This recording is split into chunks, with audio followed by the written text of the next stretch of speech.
It's about time to vote. What is each party talking about on each of their housing platforms, and how are their proposals going to affect Canadian buyers and sellers? Let's start with the Liberals. Now, they have a laundry list of proposals in their housing platform. The most interesting to me is that they're talking about building or revitalizing 1.4 million homes by 2025 or 2026. They're also talking about doubling the home buyer's tax credit from $5,000 up to $10,000. We already talked about their proposal to ban blind bidding. They'd also like to mandate the right to a home inspection. I'm not sure how that would work, but a very interesting proposal nonetheless. And finally, they're talking about introducing a rent-to-own program, which isn't something that we really have in our marketplace, and there certainly is a lot of demand for that, but I'm really not sure what that would look like. Now, the Conservatives, just like the Liberals, they have a laundry list of items in their housing platform, the most interesting of which they're talking about diverting 15% of federally owned land for housing for Canadians.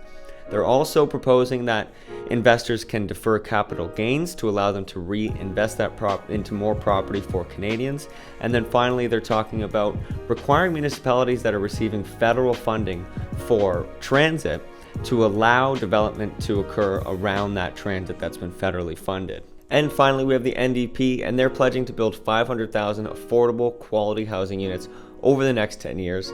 They'll also waive the GST and HST portion on new construction of affordable rental units, and they're going to place a 20% foreign tax on buyers. Now, we don't have much information on what the Green Party is proposing on their platform, so those are all the highlights from the major political parties in their housing platforms.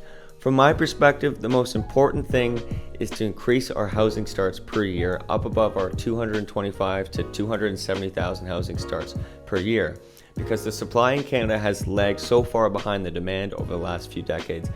I really think that all these incentives for first-time buyers and helping people get into the market, those are great solutions, and they certainly do help people get in the market, but they have the big effect of just increasing the amount that these buyers can bid when they're at the negotiation table.